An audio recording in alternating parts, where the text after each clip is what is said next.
गुना बढ़ जाती है खूबसूरती महज मुस्कुराने से, फिर भी बाज नहीं आते लोग मुंह फुलाने से। जिंदगी एक हसीन ख्वाब है जिसमें जीने की चाहत होनी चाहिए। गम खुद ही खुशी में बदल जाएगा, सिर्फ मुस्कुराने की आदत होनी चाहिए, सिर्फ मुस्कुराने की आदत होनी चाहिए। Hello friends, welcome back to positive vibes. मैं रचना मालपानी आपका स्वागत करती हूँ। तो चलिए सुनते हैं आज की कहानी। एक शहर में एक बहुत बड़ा बर्फ का प्लांट था। इस प्लांट में सैकड़ों मजदूर काम करते थे। एक दिन शाम को फैक्ट्री 6 बजे छूटती थी, तो 6 बजने में कुछ ही मिनट रहे थे तब उस मैनेजर को अचानक याद आता है कि उस फैक्ट्री का जो फ्रीजर कक्ष है जहाँ बर्फ जमती है, उस कक्ष में एक तकनीकी बिगाड़ है।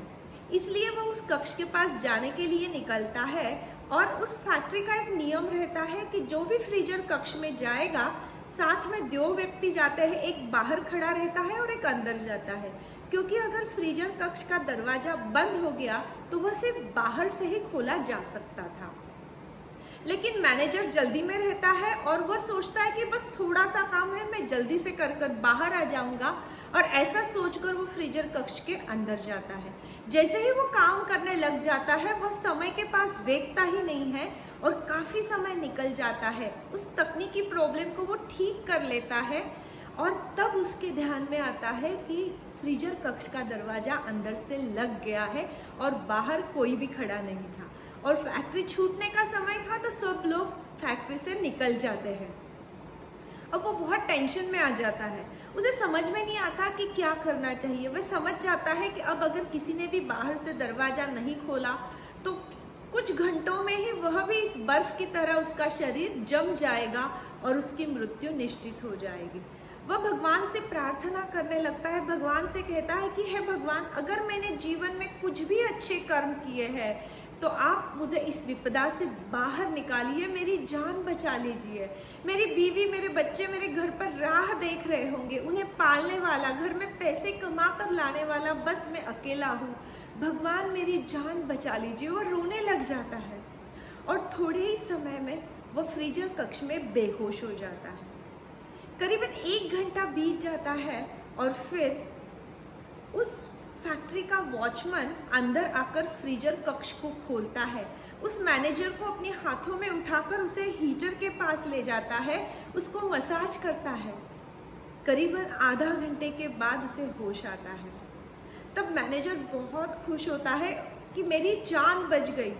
वो उस वॉचमैन को गले लगा लेता है और खुशी के मारे झूमने लगता है। उस वॉचमैन को कहता है कि तुमने मेरी जान बचाई है, मुझ पर बहुत बड़ा एहसान किया है, लेकिन मैं ये नहीं समझ पाया कि तुम फैक्ट्री के अंदर क्यों आए।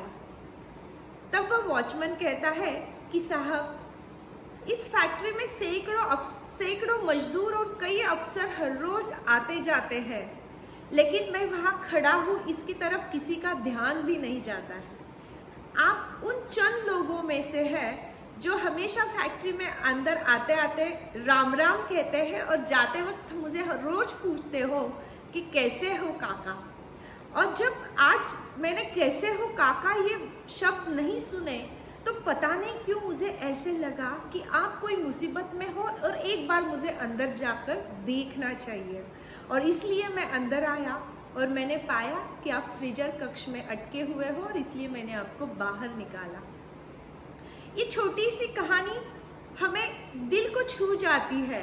जैसे किसी को अगर हम स्माइल देकर किसी का दिल जीत सकते हैं, किसी को 2 अच्छे शब्द हम कहते हैं तो उनके जीवन में खुशी आती है। और हंसने के लिए और प्यार से 2 शब्द बोलने के लिए ना ही दिमाग की आवश्यकता है और ना ही पैसों की आवश्यकता है।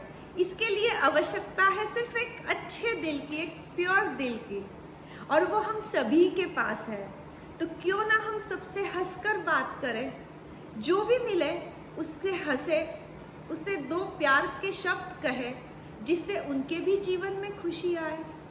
मुन्ना भाई MBBS, यह मूवी हम सब ने देखी है। उसमें एक सीन है जब मुन्ना भाई अस्पताल में जाता है तो पोछा लगाने वाले को वो अपने गले से लगा कर कहता है कि आज मैं तुम्हें थैंक यू कहना चाहता हूँ, क्योंकि हर रोज़ कई डॉक्टर कई पेशेंट्स यहाँ से आते जाते हैं, लेकिन आपको थैंक यू कोई नहीं कहता।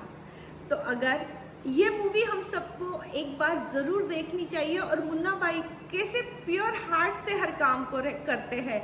उनके पास बहुत बुद्धिमत्ता नहीं है, लेकिन काम करने का, हंसने का, सबको हंसाने का सलीका उनके पास है, सबसे बात करने का, कोई भी मुसीबत में दिखे तो उसे सहायता करने की काबिलियत उनके पास है। तो ये मूवी हम सब इस लॉकडाउन में, इस क्वारंटीन में ज़रूर देखें। और जो भी हमारे साथ काम करने वाले लोग हैं उनसे हंस के बात करें, उन्हें प्यार के 2 शब्द बोले जिससे उनके जीवन में भी खुशी आए। मुस्कुराते रहिए, हंसते रहिए।